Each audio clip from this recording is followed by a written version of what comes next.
So at this point here, I've lived in, I guess, 7 countries, and one of the things I think a lot about is where actually to live in terms of deciding where to go. If you're fortunate enough to be location independent, where you have your own business and you can basically just decide where you want to live, then you have basically that freedom, right? Where do you want to live, and where's the place that ultimately is going to make you happiest or most productive or whatever it is you want. Now, the first thing I'm going to say is that there are lots of guides on kind of where to live in terms of different places, cool locations. I'm going to link to a friend of mine, his website, which has some great stuff in terms of, it's basically a catalog for digital nomads where you can browse cool places and decide where you might want to live. But ultimately, you need to experience it yourself, and you need to just get to know yourself, your personality, what's going to be important for you. Now, with that said, most of the places I've moved and lived, I'd never been to before I committed to moving there for 3 months, 6 months, something like that. So I'm not saying you have to try out a place first, but just getting kind of to know yourself and what you want. So that's really ties in with the first point for me is what is the purpose of where you want to go, right?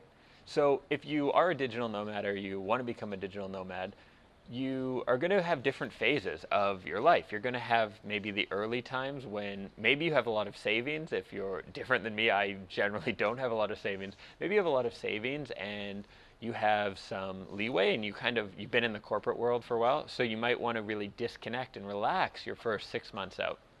But maybe you're got to hit the ground running. Like for me, when I moved to Costa Rica, I needed to make money fast, or I was going to be homeless or selling my body or something in Central America, which is not something any mother wants for their son. And so I chose, when I got to Costa Rica, I had a choice between living in a suburb of San Jose, Santana, or moving out to the coast to live on the beach. And I ended up choosing the suburb, which was more boring, but it had really stable, good weather. I had an apartment with reliable Wi-Fi, a home office, and it allowed me to be really productive during that time and get my business going the way I needed it to be, or I was maybe going to have to move back home, right? So I made that choice based on a desire to be productive. If I were to go back to Costa Rica today, I'd probably go on the beaches because my business runs pretty well. If I need to, I can put in kind of 3 hours a day filming videos, doing some coaching, working with my clients, and I'm good. So depending on the phase of life, that may be what I choose. So you got to think about that. What is your purpose? What do you want to get out of the trip? And really factor that into where you decide to go. So that's my first thing. I have some notes here for. Second and third things here. So second thing is your personality, right? Just thinking about knowing yourself. Things like how comfortable are you with certainty and uncertainty, right? Are you someone who's really adventurous? If you're really good with kind of danger, things maybe not working out well, if you're good with, going to a supermarket, trying to pay your bills, in Costa Rica you pay your bills at the supermarket, and having all kinds of chaos, then you're probably going to like maybe a more adventurous place. If you're someone who really needs certainty and safety, factor that into your decision. Same with things like loneliness and social situations. So for me, I tend to like big cities. I can travel to small towns for a few days, for a week, but big cities make me happy. And so that's factored into my decision all the time, is that I need to be in a place with like 1 million+ people if I'm going to be calling it home. So take that into account for yourself. What is your personality traits, and what are you going to need in terms of social networks, safety, even things like weather, right? If you're someone who is much happier in the summertime, then you probably want to factor that in as well. Next thing to think about is your circumstances. And this is kind of obvious, but it's things like budget. Like I mentioned before, that time you are at in terms of your work or your business. So what are your circumstances? Do you need to be really productive? Do you need to be making lots of money? Are you on a really tight budget? Are you with someone? Like, do you have a partner, boyfriend, girlfriend, whatever? That's going to play in as well in terms of how you decide. So taking those three things into account. So your purpose of the trip, or purpose of kind of the 3 or 6 months following moving somewhere, your personality type, and your circumstances. Now, I want to get into some elements that you actually want to consider, like specifics to think about in each place.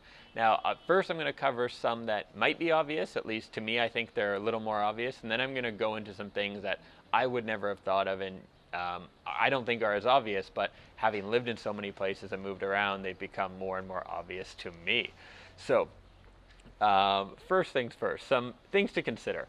One would be like the city style or the general atmosphere of the place. So, is it a busy place? So, New York is probably an extreme example, right, of a place where people are busy, hardworking, ambitious. Is that the energy you want? Or do you want to be somewhere like southern Italy, southern Spain, where it's more relaxed, chilled out, slower pace of life?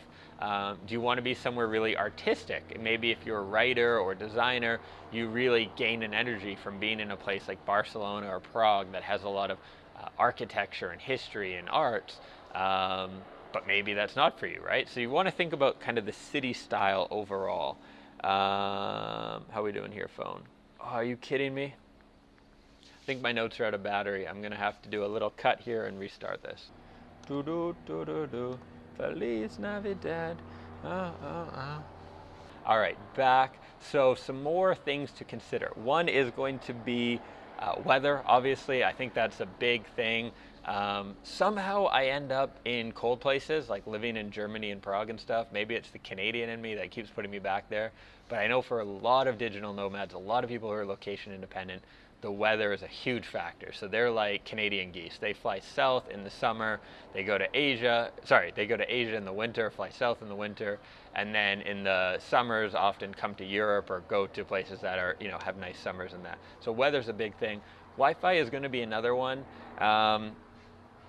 Language and cost of living. Now I'm grouping these because first, they're obvious ones are things that often play a big factor for people is Wi-Fi, weather, cost of living, and language. But I'm going to make the point here that I don't think they're as important as some people make them out to be. Usually in terms of Wi-Fi, now it depends what you're doing and the kind of connection you need, but usually you can figure that out through co-working spaces. Even if you're in kind of the worst situations, you can usually get good Wi-Fi if you're somewhere for a few months. You can figure out how to get a good connection. Weather, that really depends on you, right? But language, I would not make that a big decision, at least at first. Over time, you might find what I found, and a lot of digital nomads I think find, is that there's pros and cons, and I have another video on this of the things I hate and the things I love about living abroad. There's pros and cons about the language barrier. Not speaking the local language is sometimes nice because you have this silence around you. You don't really have to listen to people's conversations, but it can also be kind of lonely. So over time, you might want to live somewhere where you speak the language, but when you're starting out, it's really not that big of a deal. English, if you're watching this video, you obviously understand English, and it's a common enough language you can get by just about anywhere. And the last thing with cost of living, what I have found myself is my income will vary. I mean, I've lived in Manhattan and I've lived in, cheap places in Europe. And generally, I find my income varies over time. So even though in theory it shouldn't, I find the environment and the pressure tends to change that. So when I lived in New York, I worked a little harder. I probably charged my clients a little bit more because that was sort of the environment around me. That's what people earn there. That kind of just was my mindset. And then I found when I'm living in lower price places, lower cost of living, I lose a little bit of that hustle. So that's one thing to keep in mind. The other thing is that you can adjust kind of your budgets and stuff and get by in almost anywhere. If you have a decent income, you might live like a king in some places and you might live like a student in others, but it should impact your decision, but I wouldn't let it impact your decision as much as some people do. A lot of people I think move to like Chiang Mai because they're like, it's super cheap, and just kind of move there right away, where you could probably get by in a lot of European cities on the same budget. You might just not have 7 maids or whatever it is. Now, a few more elements here.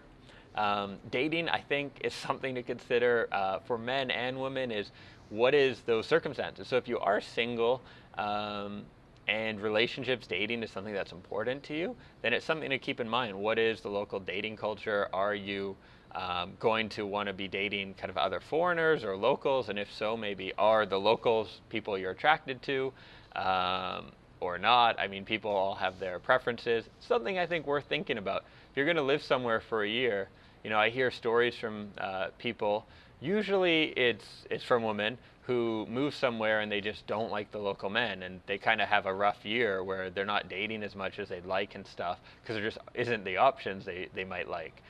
So something to consider definitely. And another thing to think about is the time zone. So if you do have clients back home, let's say if you see me moving around, by the way, it's because the auto face focus keeps moving, and I'm not positive it will get me here with the sunglasses. Anyhow, time zones is another thing to think about. So if you are um, having clients back home, you want to be thinking about how that time zone will impact them. So in my case, living in Europe, having a lot of clients in America and Canada, it works really well for me because I wake up 6, 7, 8 hours before them and can really focus on writing books, filming videos, all this stuff before I might have coaching calls or things like that. Where the opposite might be a little tougher if you're in America but you have clients in Europe, it might get a little tough where you have to be getting up really early or things like that. So something to consider. It's not the be all and end all, and if you manage your clients right, it really doesn't make much of a difference. But when you're starting out, if you're a digital nomad, you're starting out freelancing, and you don't have those client management skills yet, then time zones can play more of a factor. More things to consider here. I got a long list. As you can tell, I think about this stuff way too much.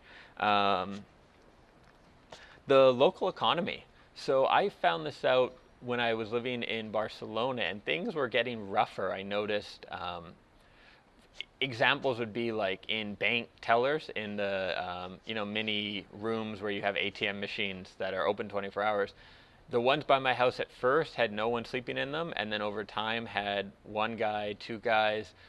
People going through the garbage. At first it was maybe one sort of homeless looking person, and 4 or 5 months later into my trip, it was normal looking middle-aged ladies. It was younger people going through.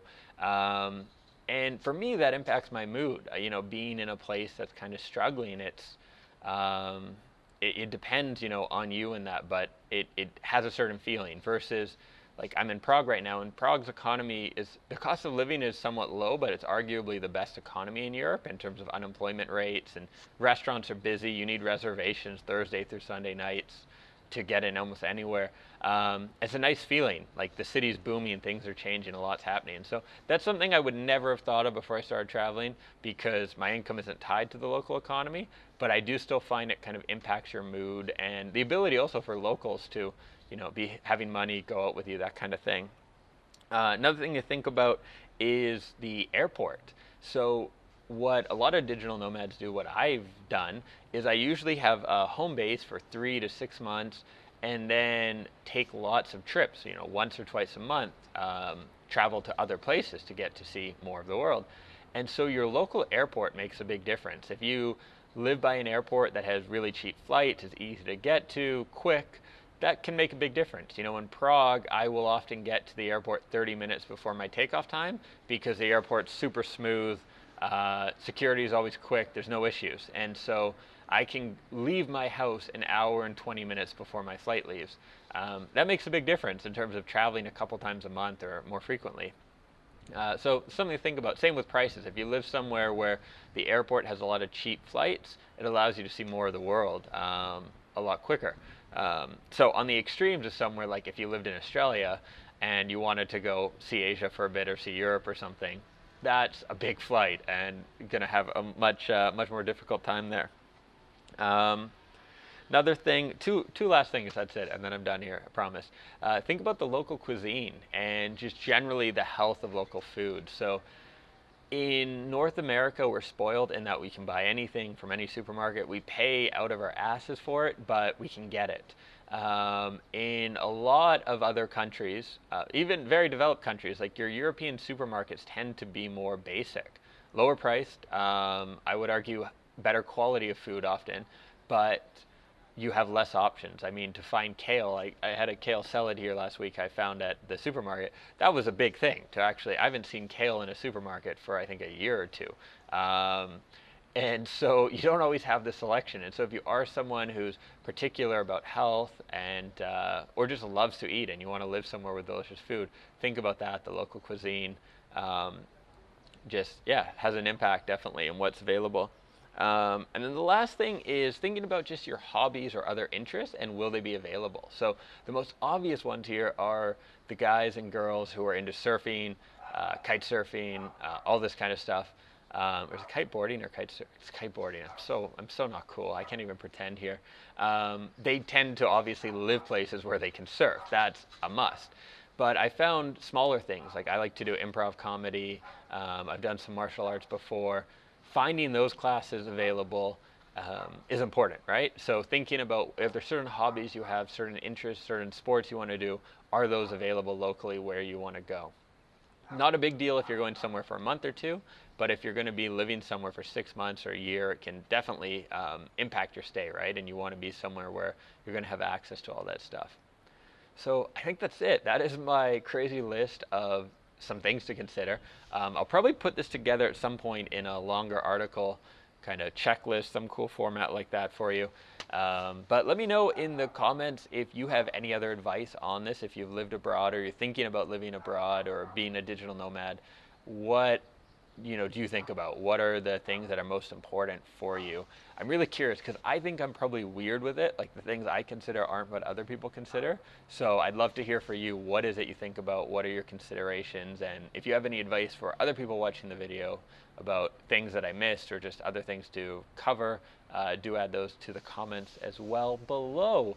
Cool. Thank you for watching. If you can stomach me, if you find this video enjoyable at all, do subscribe to the channel. I've got lots more content on travel, being a digital nomad, psychology, business, all this kind of good stuff around designing your own life and basically, yeah, designing your life, making an incredible life and one that's based on you and your own personality type. Cool. Thanks for watching. Hope this helps you plan your travel better, plan your living abroad, and just have a much more, enjoyable experience. Cool. Thanks for watching.